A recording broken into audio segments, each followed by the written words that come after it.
What do you, I guess, make of this, particularly as the scrutiny now shifts from the nomination process to implications for both the GOP and the Democrats going into the midterms, which are coming up very quickly?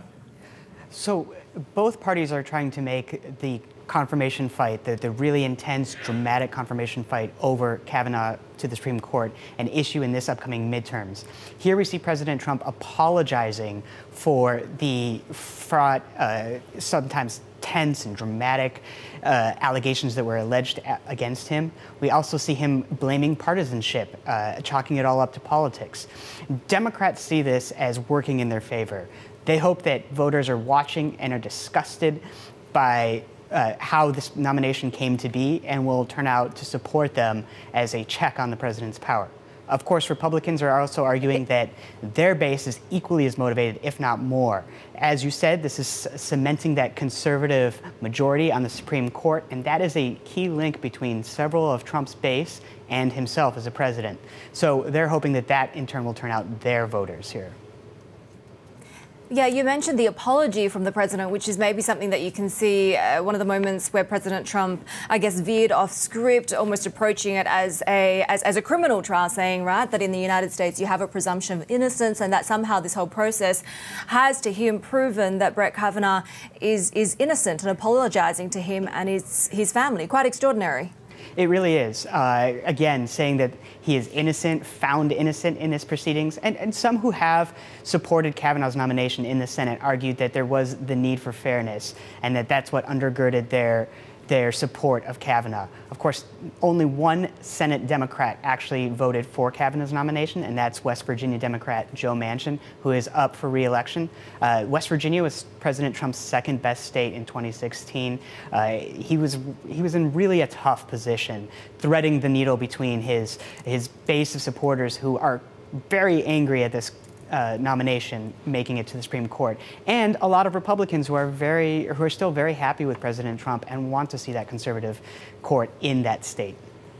President Trump right now swearing in Justice Brett Kavanaugh at the moment in the White House. Let's just listen in for a second.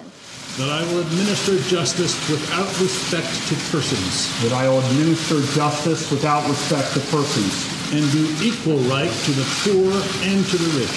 And do equal right to the poor and to the rich. And that I will faithfully and impartially.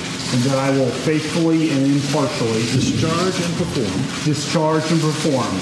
All the duties incumbent upon me. All the duties incumbent upon me. As Associate Justice of the Supreme Court of the United States. As Associate Justice of the Supreme Court of the United States.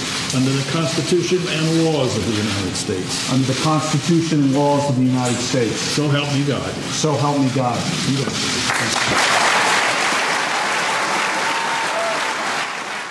That's Justice Anthony Kennedy swearing in Justice Brett Kavanaugh. Now, of course, his retirement led to the appointment of Justice Brett Kavanaugh after 3 months of his nomination there. His family also shaking hands with President Trump. Greg, we were talking about all of these senators that voted for and against his nomination. One Democratic senator, the only one, Joe Manchin, who voted for his nomination, but there are other 4 Democratic senators who are running where President Trump won by double digits in 2016. What's the outlook right now for the Democrats, at least in the Senate? The Senate map is a historically bad one for Senate Democrats. There are 10 Democrats that are running for re-election in states that President Trump won. In some states, such as Ohio and Pennsylvania, they've managed to open up double-digit leads in the polls over their opponents. But in other states, it doesn't look so good. Take North Dakota, for instance. Heidi Heitkamp has been trailing her Republican opponent in the polls, and President Trump has traveled to the state twice to hold rallies.